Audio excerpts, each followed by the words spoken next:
The very last video. Okay, so topic 2 for this section is understanding similar triangles. So what we need to understand about similar triangles is two triangles are said to be similar when they are the same shape but different sizes. Okay, so I was about to say same shape, different sizes. So same shape, different sizes. Okay.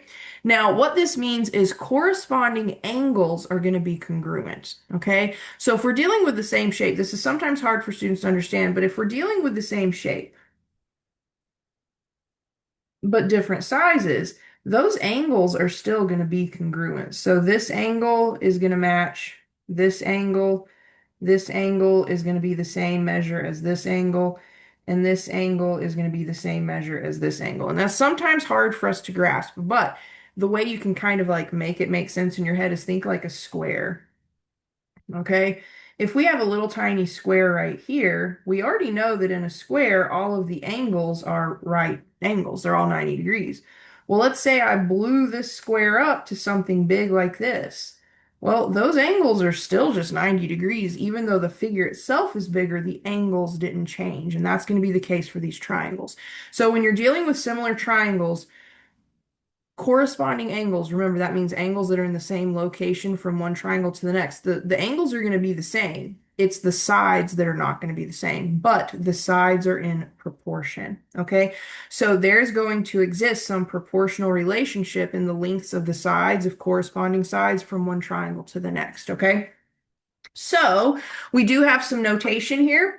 We already know how to name a triangle or how to label a triangle. If we want to talk about two triangles being similar, not congruent, but similar, okay, remember for congruent triangles, so let's say we had triangle little a, little b, little c. It was congruent to triangle big A, big B, big C. We basically did like an equal sign with like a little squiggle on top. That meant congruent.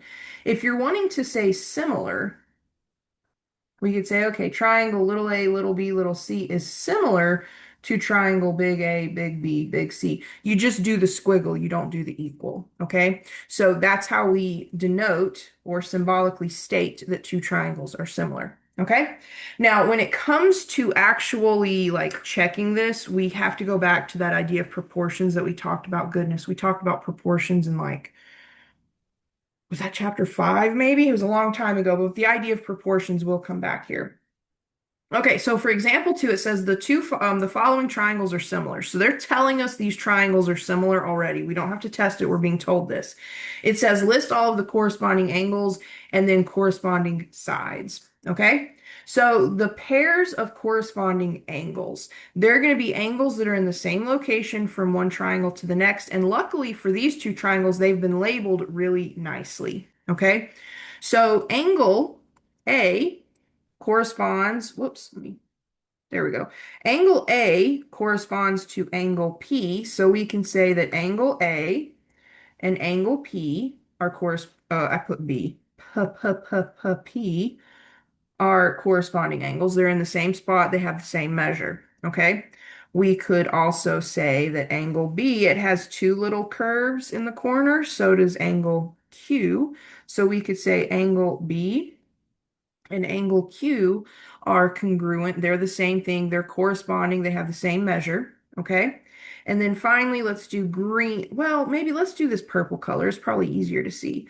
Notice that angle C has these three little curves, as does angle R. Those three little curves mean that those two angles have the same measure. So we can say that angle C corresponds to angle R. Okay, so we've listed all of our corresponding angles. Now, when it comes to listing corresponding sides, we can name sides just by like the two letters that kind of like the two angles that link them. So, for example, like right here, if I was talking about this length from angle B to angle C, I could just say BC. I could name that side BC. So I could say side BC and side QR. They go between the same corresponding pairs of angles. So QR and BC are corresponding sides. We could have AB and PQ. Those could be corresponding sides. I'm not saying they could be, they are, okay? They are definitely corresponding sides. PQ. And then finally, let's do the blue color. We have AC. It corresponds to PR. So hopefully that helps you really understand corresponding angles and corresponding sides. Again, same location from one figure to the next, okay? So that is example 2. Let's look at example 3.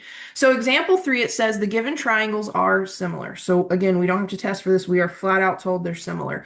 Find the ratio of corresponding sides. For some reason, this is really hard for students to wrap their heads around. So I'm going to try my hardest to make this as easy as possible. We know that when we're dealing with similar triangles, we have a proportional relationship between the sides from one triangle to the next, okay? So what we're going to do is we're going to notice that these triangles are oriented the same way. They're kind of like facing the same direction. So this 22.5 corresponds to 18.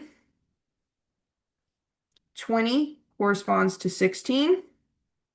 And then 25 corresponds to 20. Okay, so what we're going to do is we're going to write each pair of corresponding sides as a ratio, and then we're going to show that these ratios are actually equal so we can get just the ratio of corresponding sides, like the general ratio that we need. Okay, so let's start with blue.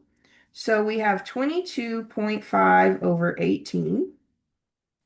And then let's go to this purplish color. We have 20 over 16. And then red, we have 25 over 20. Notice in the numerator, I put the bigger triangles side, and in the denominator, I put the smaller triangles corresponding side to whichever side I have for the large triangle, okay? So make sure you're consistent in that regard. So whichever triangle you start with in the numerator, you need to make sure for all of the sides, you put the same triangle in the numerator, same triangle in the denominator, okay? Now let's see if we can reduce these. 2 of these are going to reduce easily. 1 is not going to reduce as easily, but we have lots of skills. We know how to reduce stuff. Okay, so let's look at this red one. So we have 25 to 20. Well, 25 and 20 both end in a 5, so that means they're both divisible by 5. So this reduces to 5/4. Okay. Well, 20 over 16 is going to be another easy one to reduce. 20 and 16 are both divisible by 4. There we go. So 20 divided by 4 is 5. 16 divided by 4 is 4. I am not even going to try to simplify this one in this regard. So we're going to kind of go off to the side. We're not going to be able to find like this one thing that we can divide the top and bottom by. So we have to go back to what we talked about way back in like, I think it was chapter 5.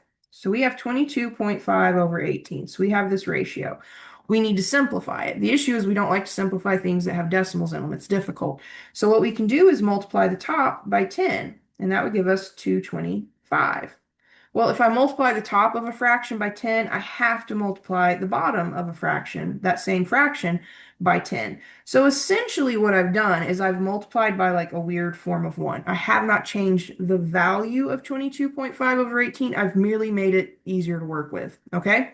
So then we have to find some common factor between 225 and 180. So let's see.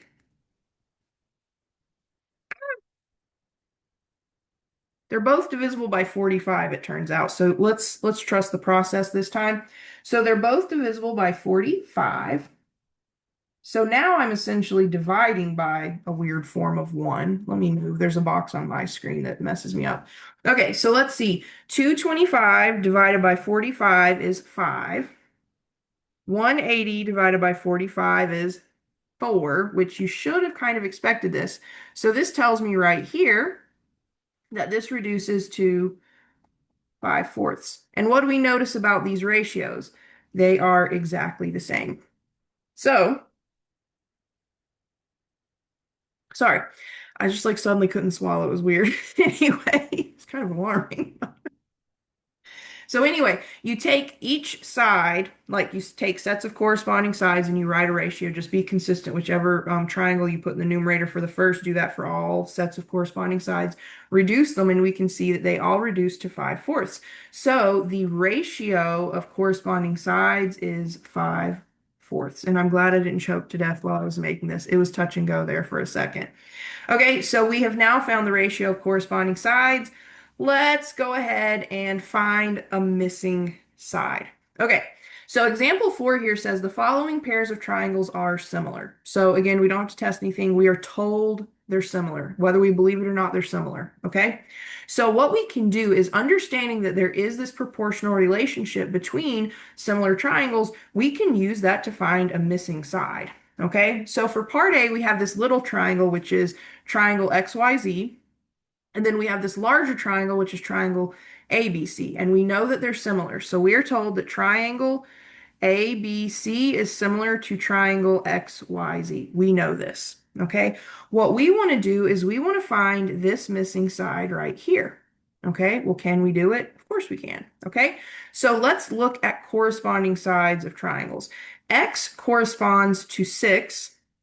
And then this hypotenuse, this side of 25 on my big triangle, it corresponds to 10 on the second triangle. So what we need to do is we need to create some kind of proportion where we can solve for x. And you can set these up a couple of different ways. What I typically do is I'll set up one ratio for the first triangle, and then I'll set up a second ratio for the second triangle. I just make sure that corresponding sides are in corresponding locations in those ratios, okay?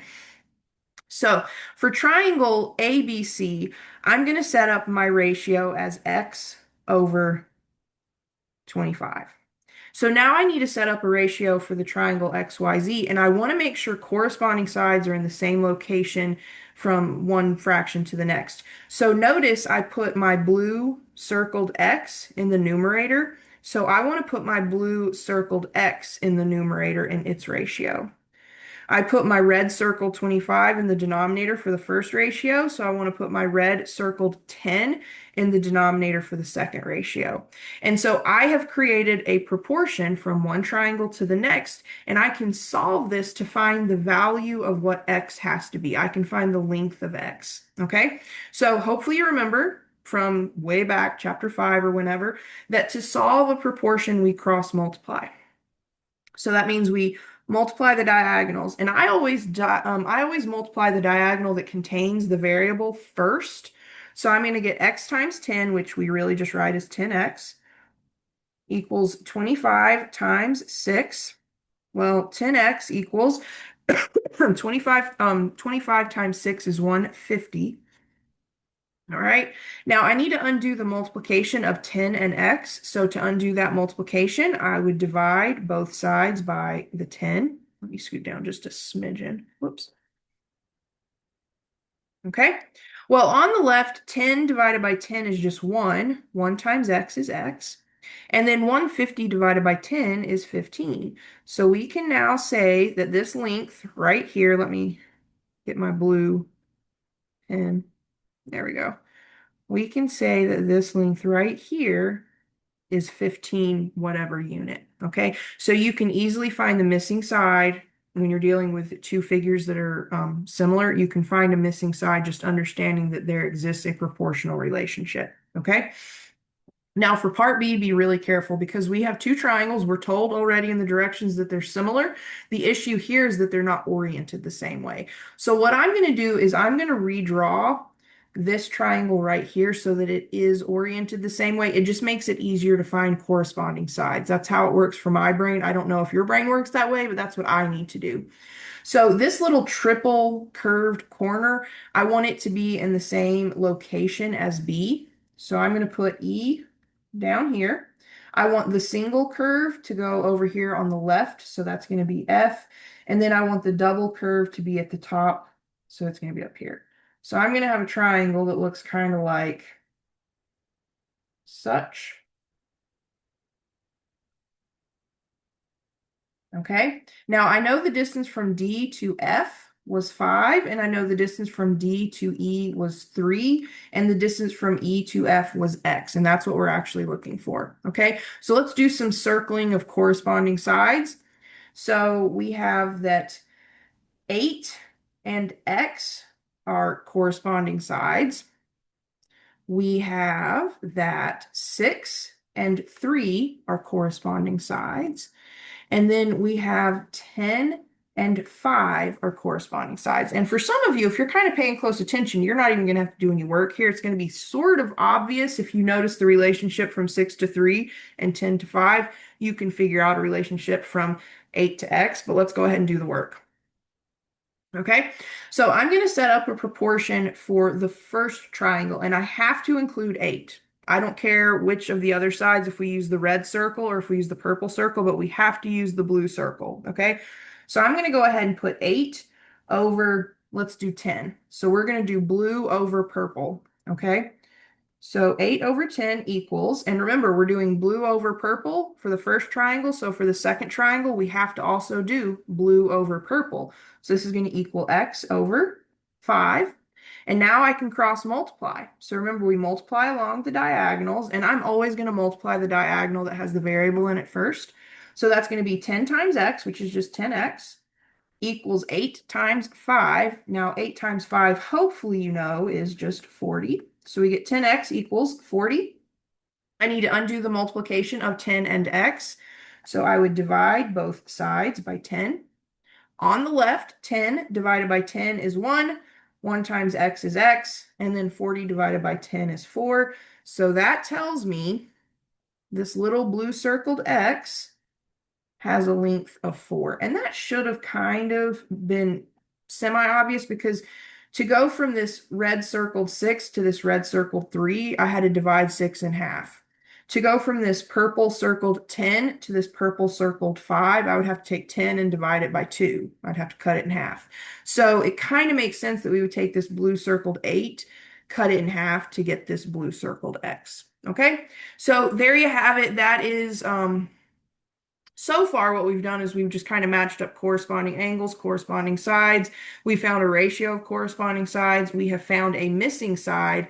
And finally, I think this is our last one. We have to do one word problem. And this is a very, very classic word problem, okay? So anytime you are dealing with similar, I don't want to say anytime, but frequently, when you're dealing with similar figures, you'll have these shadow problems, okay? So example 5 says problem solving. Okay, so we're going to solve this problem. We need to include a picture and units with our answer. Okay, I put include a picture here because a lot of times we sit and stare at these word problems and we don't know what to do. And if we could just sketch a simple diagram or a picture, it makes everything just fall into place beautifully. And this is one of those problems. Okay, so we have that a football player stands 6.25 feet tall and casts a shadow that is 3 feet. So we've got a football player. You do not have to be an artist to do this. We have a football player, and we know he stands 6.25 feet tall, and then he casts a shadow that is 3 feet.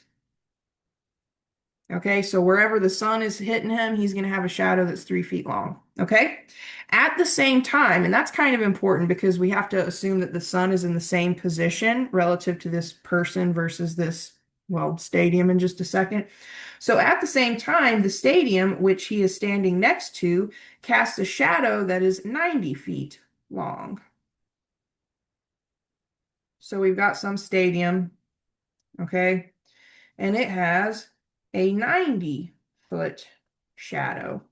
We don't know how tall the stadium is, but we have enough information where we can find this out. Okay, so we're going to take the height of the dude, the little football player, and the height of the stadium. We're going to say those are in corresponding locations, so they're corresponding sides. And then we're going to take the length of the shadow from the guy and the length of the shadow for the stadium, and we're going to kind of say their corresponding sides.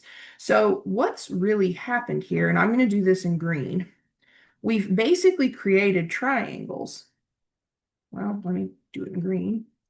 So we've basically created these triangles with the height of these people and stadiums. Let me put the green there.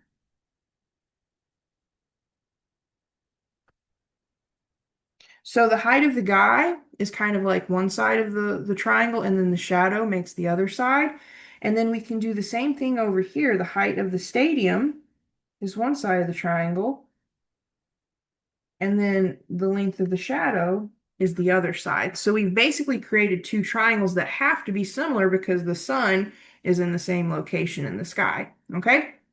So we can set up a proportion here. I'm going to do blue over red. So I'm going to do for the guy blue over red, which is 6.25 over 3 equals, again, blue over red for the stadium. So x over 90. We can now cross multiply. And remember, I'm always going to cross multiply in such a way that the variable is going to be the first diagonal. The diagonal that contains the variable is going to be the first one I use. So I get 3 times x equals 90 times 6.25. I have no idea what 90 times 6.25 is, so I'm going to go to my calculator and I get 562.5.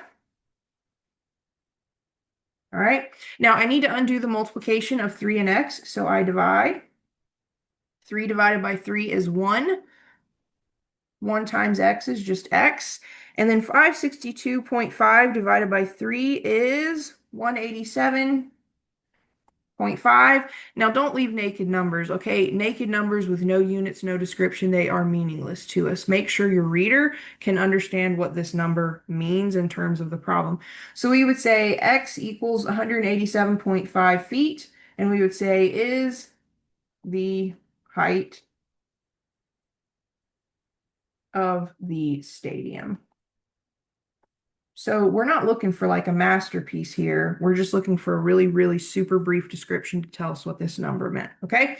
So that is similar triangles. All right. And that is it for this whole course. 9 chapters, a gazillion sections, 975 bajillion videos. Okay. I hope these videos have been helpful to you. I hope you have learned loads and loads and loads of stuff. I hope you've enjoyed yourself, and I hope you do really, really well in whatever math class you take after this. All right. Take care, y'all.